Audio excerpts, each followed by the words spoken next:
बिस्मिल्लाहिर्रहमानिर्रहीम, अस्सलाम वालेकुम। Welcome to home cooking expert.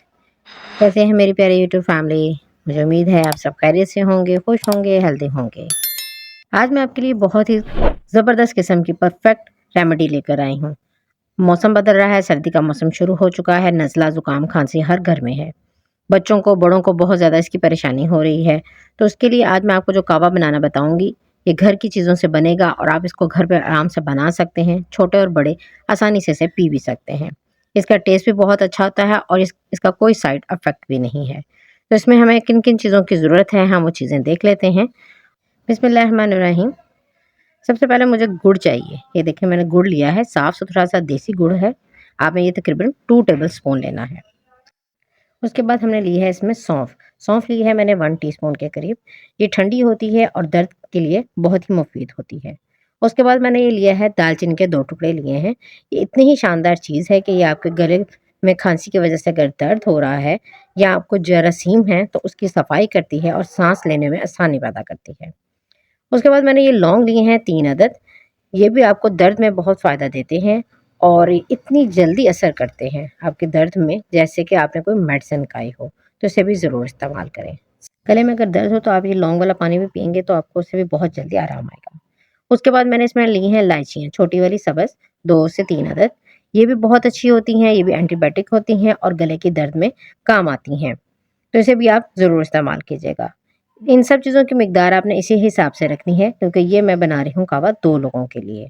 तो इसी तरह से आप इन्हीं मिकदार से इन चीज़ों को डालेंगे तो ये 2 लोगों के लिए कावा तैयार हो जाएगा। तो अब हम ये कावा को तैयार कर लेते हैं।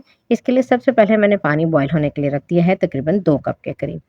जब पानी अच्छे तरीके से बॉयल होना शुरू हो जाए, ये देखें इस तरीके से, तो इसमें अब हम डालेंगे सबसे पहले मैं लौंग डालूँगी इसमें, उसके बाद मैं इसमें दालचीनी के टुकड़े डालूँगी और साथ में मैं इसमें इलायचियाँ भी डाल दूँगी। इलायचियों के थोड़े-से अपने ऊपर से मुँह खोल देने हैं, ताकि उसकी अच्छी-सी खुशबू और अच्छा-सा टेस्ट आ जाए।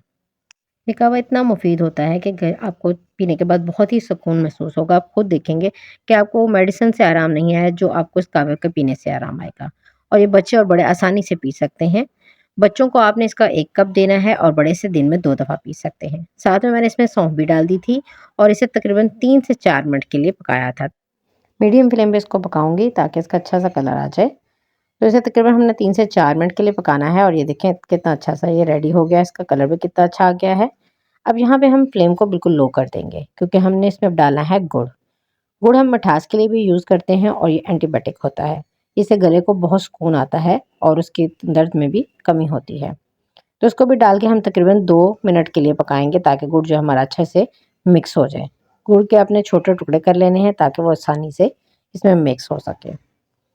तो अब इसको हम तकरीबन 2 मिनट के बाद निकाल लेंगे। अब मैं इसको आपको सर्व करके भी दिखाती हूँ। ये देखें इस तरीके से ये कहवा तैयार हो गया है। तो आप इसे ज़रूर इस्तेमाल कीजिएगा और बच्चों और बड़ों को ज़रूर दीजिएगा। इससे बहुत ज़्यादा फ़र्क पड़ता है और बहुत जल्दी आराम भी आता है। तो आप इसे ज़रूर ट्राई कीजिएगा और मुझे कमेंट करके ज़रूर बताइएगा कि आपको मेरी आज की रेमेडी कैसी लगी। नेक्स्ट वीडियो में मिलूँगी। अपना बहुत ज़्यादा ख़्याल रखिएगा। अल्लाह हाफ़िज़।